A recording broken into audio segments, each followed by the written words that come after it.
Good evening. A coding system for plastic products is to be introduced to try to encourage the recycling of plastic rubbish. The voluntary scheme has been devised by the plastic manufacturers in response to growing concern about the problem of plastic waste disposal. Kathy Graham reports. Until now, one of the big problems in recycling plastic waste has been the difficulty in identifying which type of resin compound's been used in its manufacture. If these containers are to be reused, they can't just be melted down in one giant pot. So now the New Zealand Plastics Institute has come up with a coding system which will be stamped on all packaging to identify what it's made from. The recycler will now be able to sort out the type of plastic, and secondly, the consumer will be able to realise from the symbol that the container can be recycled, so that in due course, when a recycling collection system is in place, the consumer will be able to place that particular type of plastic container into that system. But getting plastic trash off the streets, out of the rubbish dumps and back into the melting pot will require the support of both consumers and local bodies. I think from the wide community interest in the whole environmental issues, including recycling, means that we will get positive support. Recycling plastic is already a big industry in New Zealand. An estimated 10,000 tonnes is reused each year to produce materials such as plastic sheeting for horticulture and safety coverings for children's playgrounds. I think it's going to put a new image on the whole recycling possibility for plastic. The industry is acutely aware indestructible packaging has a bad image. They hope the coding system will help put that right, and that in a year's time, all manufacturers of this type of packaging will have adopted the code. Foreign interest in Otago Farmland is keeping land agents in the region busy.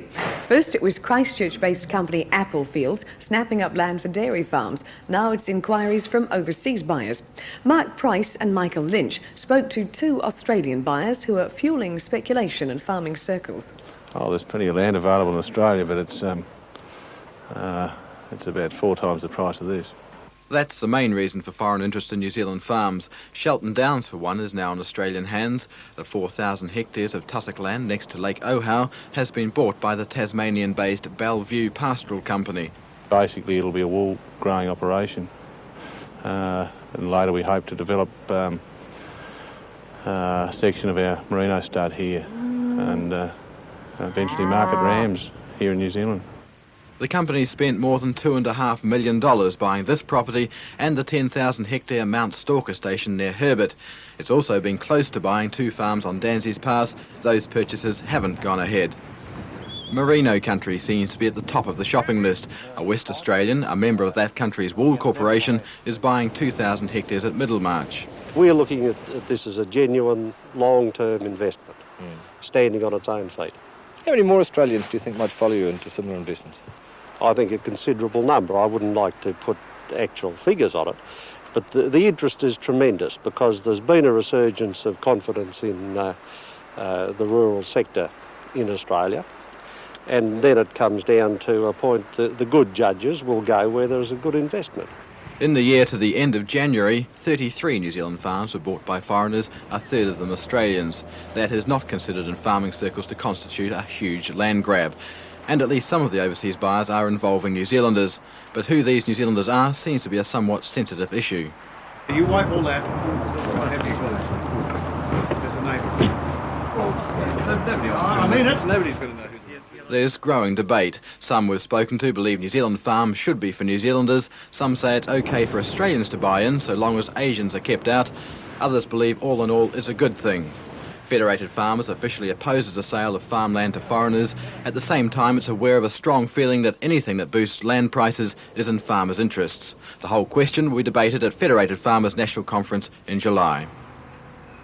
The organisation Friends of Blackhead is trying to boost public support for a campaign to save the prominent Otago headland from destruction. Blackhead, on the coast between Dunedin and Brighton, is quarried by Fulton Hogan. Mark Price reports. Blackhead has been quarried for many years, but only recently has work seriously affected some natural features. The concern is about the basalt columns formed by volcanic action. Before and after photographs show that debris from the quarrying above is covering up the area. An inspection was arranged over the weekend by Friends of Blackhead and Whenua Otakaya. Mā tātou koutou, e manaaki, tēnā koutou, tēnā koutou, tēnā koutou. But getting to the rock formations is often too hazardous, as it was for the weekend's expedition by about 50 friends of Blackhead. I suppose the destruction of Tinera would most probably signify the undermining of culture, the undermining of possibly Marydom itself. The group says there are alternative sources of the rock which is mainly used for roads, and they believe despite the damage already done to the basalt columns, what's left is worth preserving. There is no doubt that a lot of the columns have been destroyed. There is some hope that a lot of the columns might still be there and we will be able to shift some of the debris off them. It will take an awful lot of manual labour to be able to do it. But we're hoping that the company will realise that their environmental reputation is really at stake on this issue. Friends of Blackhead is marshalling political support and hopes that Fulton Hogan will be prosecuted by the Department of Conservation. And despite efforts to contact representatives of Fulton Hogan today, we were unable to reach the company manager for comment. Most people enjoy watching others, but not many of us can make a living at it. Body language expert Alan Pease is one who does, and he's in Dunedin tonight to teach others how to translate those simple gestures we use every day. Sally Pears caught up with him at an afternoon book sale. Body language is of interest to everyone, or so it would seem with the sale of books on the subject and the amount of people wanting body language expert Alan Pease to give them a few pointers. Pease is in Dunedin tonight giving one concert at the Regent Theatre before heading home to Australia and more seminars and tours. It's a busy life, but he enjoys it. It's good. It's not like a pervert who goes to jail for doing it. I look at people, I guess, like animals. Whereas a zoologist studies animals, I study a human animal. And it's good because, I mean, the greatest fun you can have is just watching people acting normally. You can't be right all the time, though. The mistakes are made when you read too much into a gesture. A simple scratch of the eye could mean you've got dust in it, or it could mean you don't like what you're seeing. It's useful to be able to tell when people are lying. The hardest thing is figuring out when they're telling the truth. Alan Pease makes a living from teaching people how to catch one another out. He deals with sales groups, marketing people, management, police and customs. Customs being the most difficult. When anybody's coming through customs, it's a bit like, you know, when you're parked at the lights and the police officer pulls up next to you, you feel like you've broken the law. And with customs, when people come through, we found that they all act as though they're guilty. If your body says no, but your mind says yes, people could be getting confused. Pop along to the Regent Theatre and let Alan Pease put the two languages back together. Fascinating. Enjoy your Anzac Day and we'll be back with you on Wednesday night at the same time. Good night.